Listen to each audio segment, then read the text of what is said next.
As Far as Anyone Knows is a mostly Latino history podcast where each week your hosts, Minerva Angeles and Fredo B, take turns sharing some Latino history, bad jokes, and ancestral love.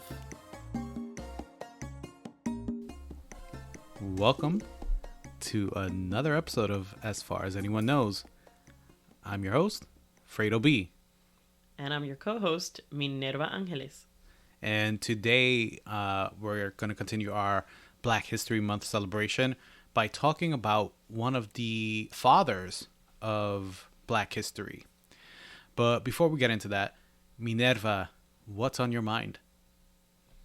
Not much, as usual. Really trying to keep it simple.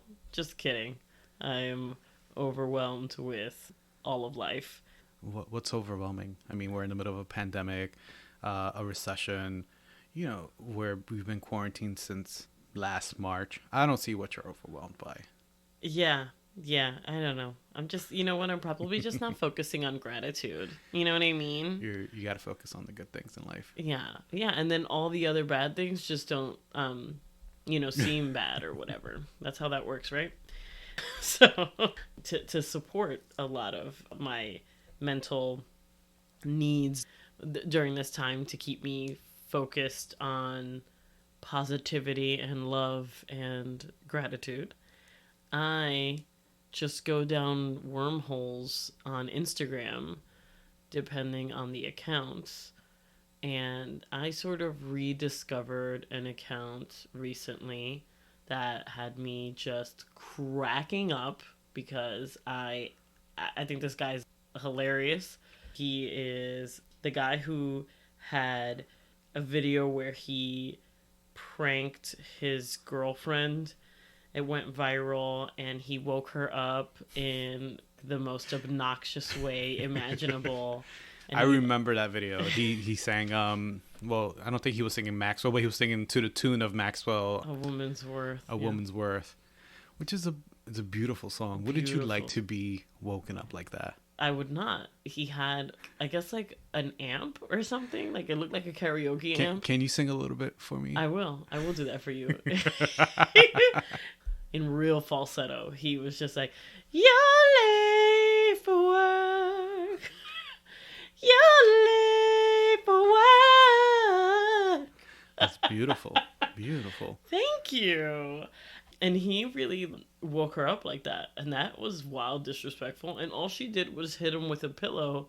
So I think it's really interesting that he didn't record his own murder that day. Because that's how ish would have went down up in this house. I mean, feel free to wake me up like that anytime. Just beautiful falsetto. So it was so loud and high pitched. It was amazing. Anyway, this had come out sometime in the fall. This was a while ago. Yeah. And I remember, sending it around and laughing with people I know and both. But I kind of, when somebody goes viral, sometimes they just kind of disappear. Right. Or at least for your own day to day, you're not thinking about them again. And somebody recently sent me another video of his, and it was just absolutely hilarious. It's more of that continued pranking his girl thing. And I got lost in his page. I went to his page and I started looking at several videos. Number one, he is a phenomenal performer and songwriter. When he's not pranking his girlfriend, he's actually doing pretty amazing work. And I have no idea how this man does not have a record deal, or maybe he does have a record deal and he hasn't spoken about it yet or something. I know he has a SoundCloud, and I think he's a songwriter producer, so like he does for some of the major artists, but he hasn't said for who. Yeah, so he is y.x.official. That's his Instagram handle. You will not regret following this person. It's hilarious. He's got really great songs that he kind of features on his page, and honestly, I would just, if he was on iTunes or on Apple Music, I would 100% be streaming his music. It's amazing. But what I think is also really fantastic is the videos of him pranking his girlfriend, and he just has like some really obnoxious, just awful pranks. He makes up songs about why she could possibly be mad at him. I mean, my favorite one was where he was talking about starving. He was singing about starving because she couldn't make up her mind over what she wanted. Yeah, he did that to the tune of 1,000 Years by, was that Christina Pieri, or I don't know how to say her name. I don't know. Yeah, well, someone's gonna get mad and correct me on that, but that Twilight fans are gonna come after also you. Just want to put this out there. That's our wedding song. That's our wedding song. So, should both people on this podcast be able to tell you exactly who the singer is? Yes. Are we able to? Nope. Anyway, so he sang that song for basically saying he's starving because it's taking her forever to pick her meal. And I just found that highly relatable content on both sides, because I believe in every relationship there's a scenario where that's happening. And it could be either partner at any time. And I liked it because it's not, while they're like a heterosexual relationship, that's not a heteronormative dynamic. I mean, even we switch times where one of us can't decide what we want, and then we get wrapped up in this cycle of just being like, no, you go, you just pick it, and you pick the restaurant, and I'll eat literally anything from that restaurant. And then one of us will pick the restaurant, and the other one will be like, you know what? I don't think you know what? Don't worry about it. I'm not gonna get anything. I'm get anything from here. I'm just gonna make a quesadilla. and then we're like, no. Fine. Okay, we'll pick something else. Okay, what about this restaurant? Well, what do you want? Well, I don't know. 2 hours later, we're still hungry. Someone needs to perform a study. There needs to be a group of psychologists that really look into what is the psyche behind the perpetual indecision when you are in a couple dynamic and you need to pick something to eat. I don't think we need a whole study. It stems from the need not to disappoint somebody, especially when that pressure is being put on you to pick the food, and then the food sucks, or your partner is not satisfied with the meal that they got. It kind of falls back on you. It's like, well, you chose this place, and this stuff sucks. Yeah. So I think that there's a lot of pressure. Well, you see, that's not necessarily the way I see it. Like, I don't necessarily. So why are you so indecisive? Okay, wow. I feel attacked, and I'm not indecisive. It's just that it's sometimes not easy to decide on what you want. And yeah, sometimes you think you want something, and then you don't want that something. Or sometimes you think you want anything, and it turns out not that thing. And that's all I have for you. That's the only thing I can. I just want you to tell me what you want. What you really, really want. No, that was my joke. I did that a couple of episodes ago. You can't just recycle my joke. Oh, Jesus. People didn't hear that episode.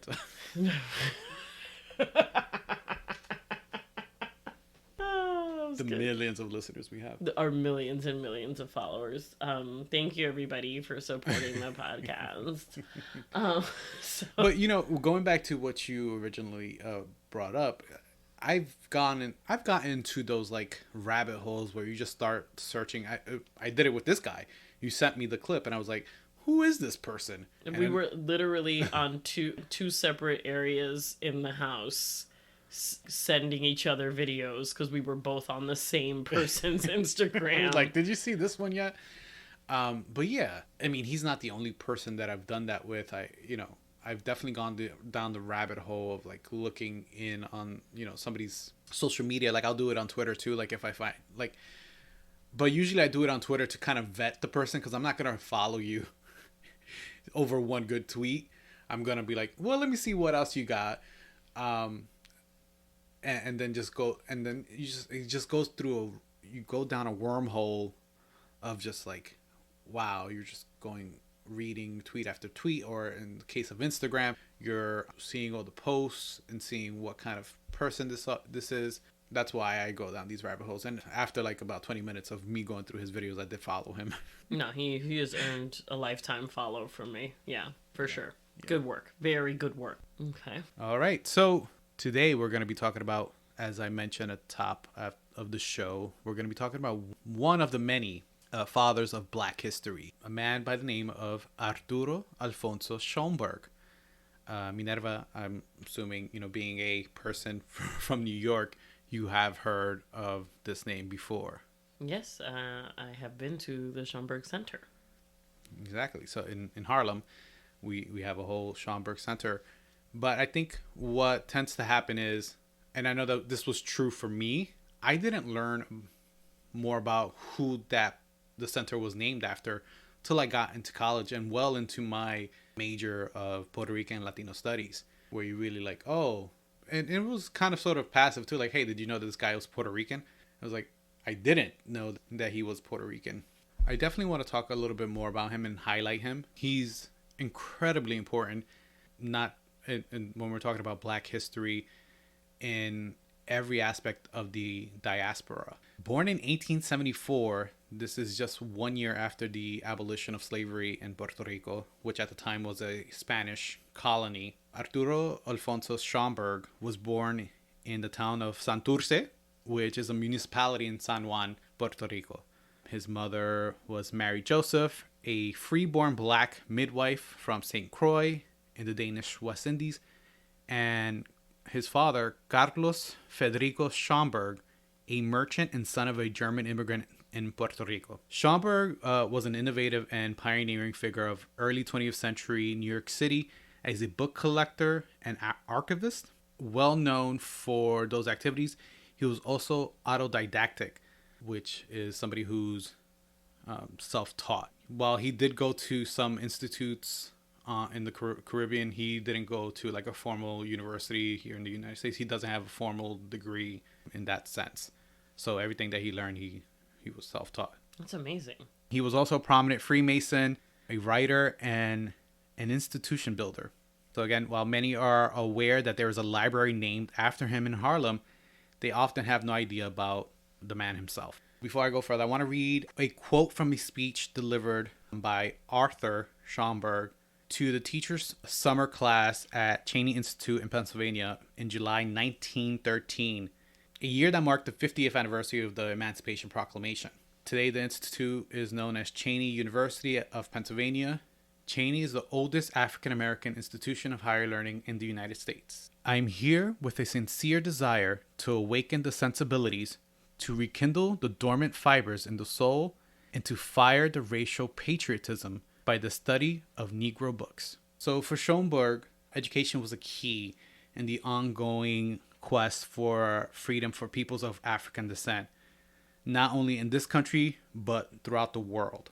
In this speech, which he later published as part of the papers of the Negro Society for Historical Research, he laid out the need for Black historians and the establishment of a chair of Negro history so as to, quote, teach people our own history. Beautiful. Not very different from what we're doing here, right? Like, we're like, hey, there's all this stuff cultivated, and while we're not historians or researchers by trade, we're doing this, we're cultivating these stories. Because again, even though there's a Schomburg research center in Harlem, not many people have access to it. People might not know it, depending on what part of the country you're in. He was self-taught because the institution doesn't teach these things. Exactly. It just perpetuates the understanding that we have of whiteness and how much that needs to be drilled into us. And if we learn about our own history, could we be empowered? That's the point of it all. I think those of us who are interested in history or in our own history, his journey, the way you just described it, it resonated with me because it's very similar to the way I experienced it. I'm just, like a sophomore in college. I have to take credits to, like, as a requirement through something. And I land in a class about African American history, and boom, I'm in. I realize this is stuff I've never been taught before in this way at all. And I need another hit, and I'm gonna continue and pursue. I'm changing my whole track. I got into a competitive education program that I dropped out of to just follow the track of Africana, Puerto Rican, and Latino studies. I understand from the passion standpoint of feeling this power of learning about yourself and you just following that. I get that a lot. I really understand that. Yeah. So, as the story goes, Schomburg's mission to collect the stories of the Black diaspora started when he was in grade school. One of his teachers claimed that Black people had no history, heroes, or accomplishments. In 1934, Arthur Schomburg wrote, quote, "Imagine a boy living in the city of his birth and not knowing who was the most noted native painter. The inhabitants of San Juan knew but little of the man thus honored. The white Spaniards who knew spoke not of the man's antecedents. A conspiracy of silence had been handed down through many decades and like a veil covered the canvases of the talented Puerto Rican. Today, we understand the silence and know the meaning of it all." The artist Schomburg was referring to is the 18th century artist Jose Campeche, who is the first known Puerto Rican visual artist and considered by some as one of the best Rococo artists in the Americas. Rococo se llamaba un tío mío.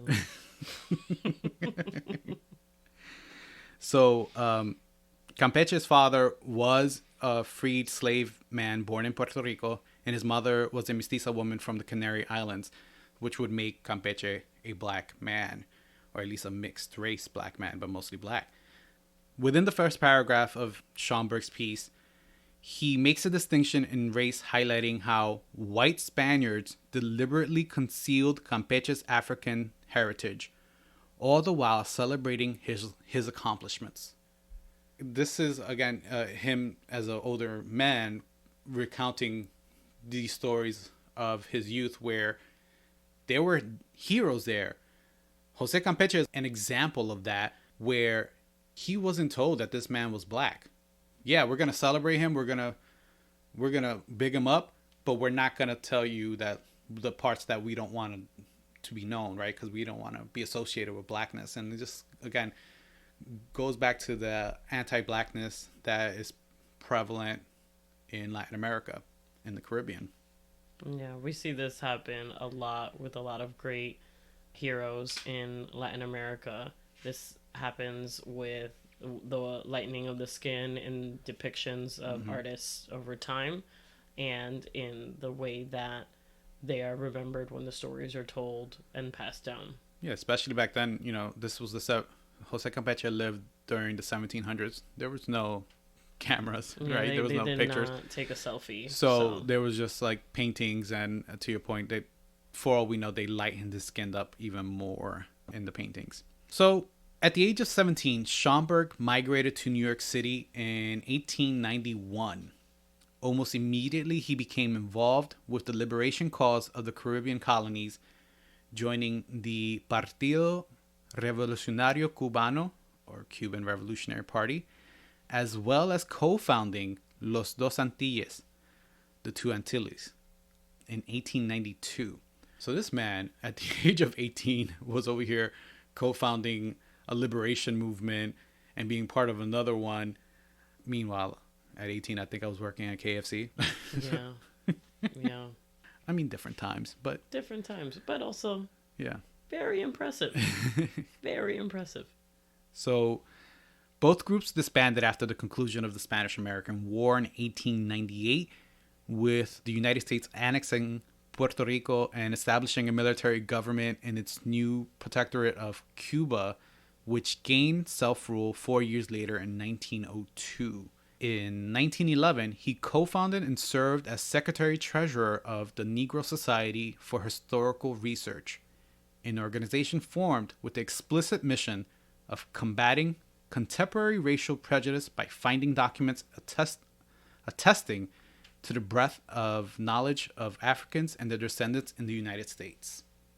So again, he hit the ground running coming into the United States.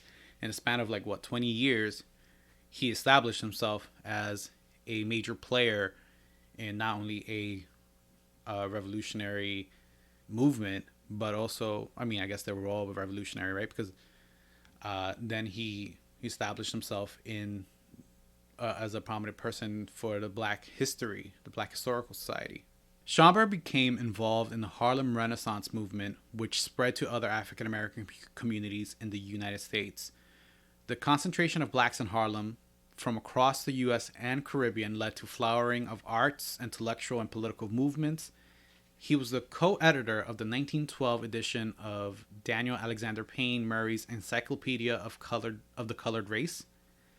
In 1916, Schomburg published what was the first notable bibliography of African American poetry, a bibliographical checklist of American Negro poetry. In March 1925, Schomburg published his essay, The Negro Digs Up His Past, in an issue of Survey Graphic devoted to the intellectual life of Harlem. It had widespread distribution and influence. Another autodidactic historian, John Hendrick Clark, told of being so inspired by the essay that at the age of 17, he left his home in Columbus, Georgia to seek out Mr. Schomburg to further her studies in African history. Alain Locke included the essay in his edited collection, The New Negro. So by the 1920s, Schomburg had amassed a collection which consisted of artworks, manuscripts, rare books, slave narratives, and other artifacts of Black history. In 1926, the New York Public Library purchased his collection for $10,000 with the help of the grant from the Carnegie Corporation. Wow. So the collection formed the cornerstone of the library's division of Negro history at its 135th Street branch in Harlem. The library appointed Schomburg curator of the collection, which was named in his honor, the Schomburg Center for Research in Black Culture. Schomburg used his proceeds from the sale to fund travel to Spain, France, Germany, and England to seek out more pieces of Black history to add to his collection. So I think, again, he was ingratiated in the diaspora worldwide. He had a greater understanding of the Black experience wasn't just limited to the United States. It wasn't just limited to Latin America. It was a global experience, and he really sought to look for it in everywhere, every corner of the world that he could, getting these rare books and manuscripts and just collecting these stories. And he spent most of the later part of his life doing this. It's really fascinating. I mean, that's like what an actual historian is. And the fact that he was completely self-taught is just unbelievably incredible. I didn't know he was self-taught. I didn't know what his education was. And, you know, I tend not to focus on what somebody's education is, especially as people of color. You know, we always know that if someone acquires a formal education, that we know that there's struggles in that. So I don't necessarily focus on that too much because I know how hard it is to be a Harvard graduate or something like that. My point is that I don't necessarily think about where someone was educated, because as people of color, we know that that has been a barrier for us in many ways. Like access to formal higher education has been a challenge, but I didn't know that he basically completely did this himself without any structure or framework to it.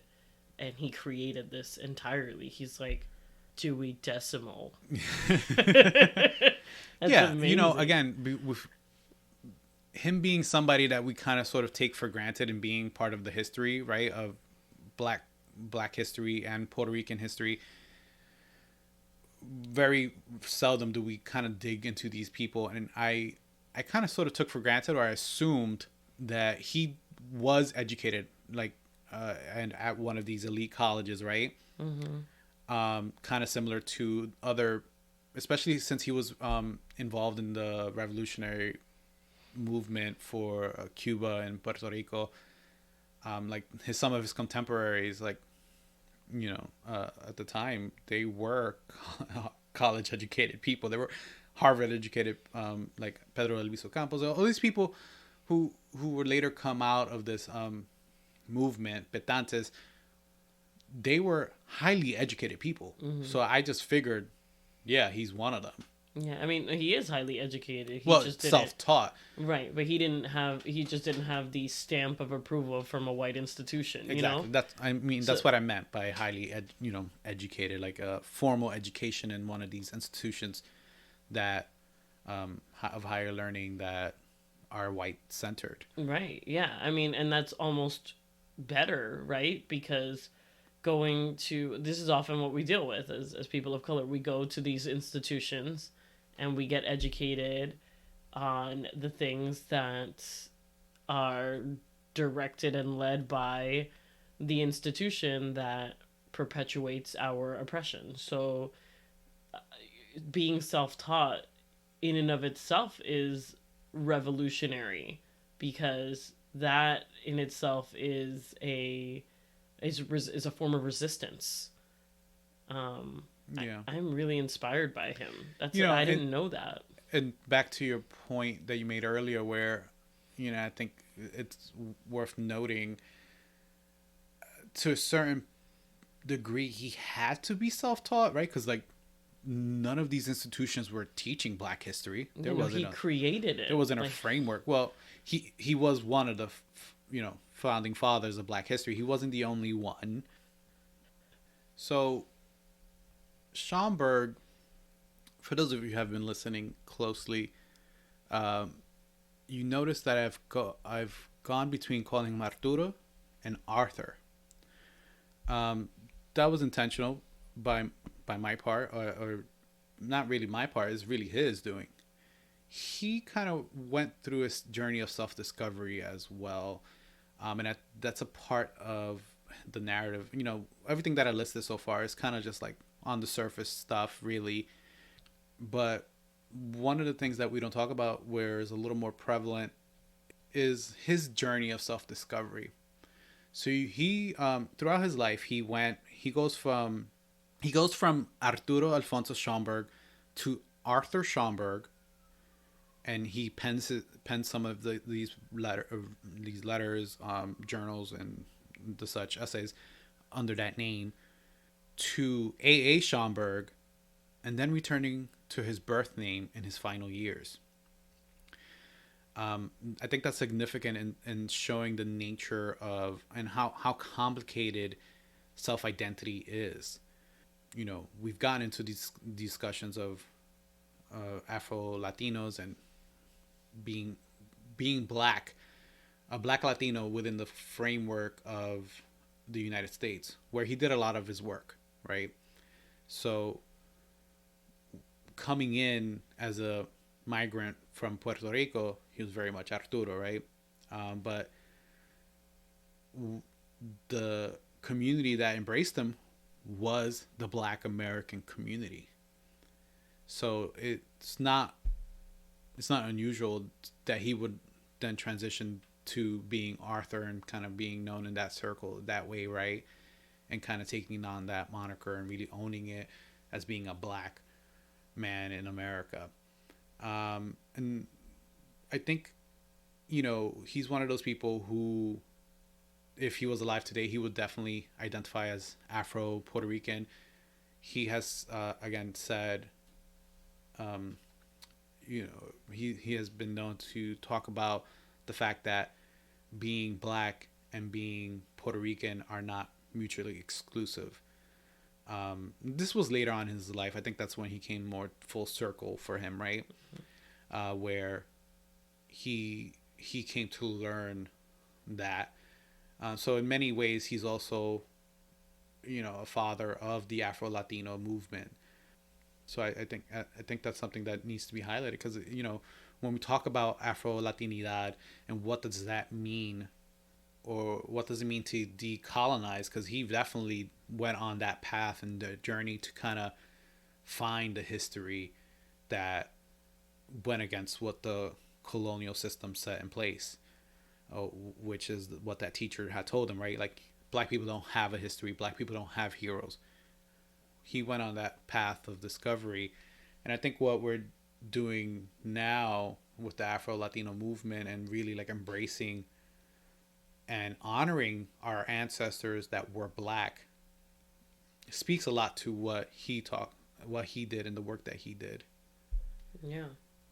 Yeah, I think he's looked to that way for African American history, and I think that we as Latinos can do a little bit more work in like giving him his props in how he impacted Black Latinos and Latin America in general, because we have to, many of us are doing that work, but there's a vast majority that needs to continue to join the work in embracing the blackness of Latino history. So there's, not only is he inspiring for a lot of what he personally did and who he personally is, but I think he's inspiring in terms of that exact journey of that development in himself to really go through the motions of trying to figure out his identity and what all of these things mean. I'm really thankful for Mr. Schomburg for helping us get here. So Arturo Schomburg died on June 10th, 1938, after becoming ill following dental surgery. He's buried in Cypress Hill Cemetery in Brooklyn, New York, which I didn't know that. I grew up literally walking distance from that cemetery. I had no idea that he was buried there. So again, these not, I wouldn't want to say is lost, because it's not lost, but it's not told, right? That should be sort of like a mecca for people who look at Latino history, who look at Black history, but it's not really told that. I didn't know he was buried there. So I want to read a quote to you and just kind of talk about that. He, in a letter he titled Masonic Truths, a Letter and a Document, simple line: "What of it if the darker races are getting consciousness? Isn't the world large enough for the people of all bloods to dwell therein?" I love it. I love it. I think that's such a relevant quote to today and to just all of the fights. When we talk about BLM rights for Black Americans, if we stop police brutality for Black Americans, we are stopping police brutality for everyone else. Like, everyone else wins. So it doesn't always make sense to me why it does feel like it's a pie, and if you get a piece, or whatever size piece you get, means I get less pie. Yeah. It's not a pie. It's all fake, and we all made it up, and we're all participating in this made up fake system of power distribution, and it's really beautiful to see it that way, because the way that he communicated it doesn't make it worse for anybody, for Black people or any people to get rights. I mean, if we want to look at Americans with Disabilities Acts and stuff like that, if we install a ramp to enter a building and, prioritize installing a ramp before you install a staircase, we can all get in on the ramp, every one of us. It'll help. Everyone can access the building with the ramp, or most people will be able to get in with the ramp. If you put a staircase, you're forgetting about an entire group of people there. If we put captions on our Instagram posts, it helps everybody. I am not hard of hearing, and I appreciate it when a video has captions. So likewise, if we give space to all people to be able to self-actualize, what amazing things could we experience? What amazing developments could we have if everybody just had access to the same resources and everybody could experience more of their potential? And it sounds like like when I say it, like I feel like it's super idealistic, and I want to tell myself like you're sounding like butterfly or something, but like, you're such a hippie. I know. And like, it's just frustrating because we live in a world that has like shamed me into putting that away somewhere and not saying that out loud, and believing that that's unrealistic or too fluffy and not real enough to the world we live in, because what's real is that some people win and some people lose.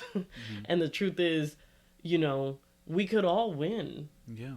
Like, that's all based on our perception.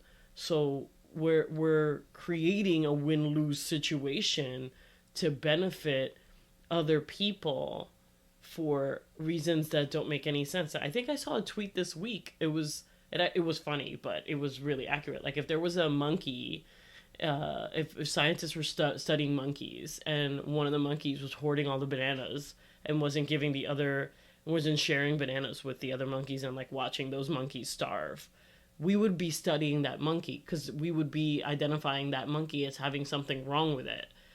But we don't do that with like billionaires.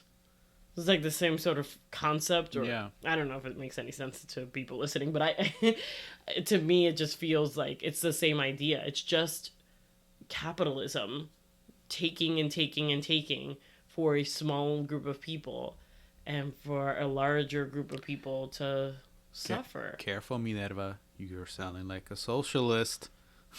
Let me just sips tea. I want everybody to picture Minerva sipping tea. So, I love the quote, and it's really stood out to me. But what stood out to me is the fact that this quote is from almost 100 years ago or thereabout, and it's still as relevant today as it was when he wrote it down.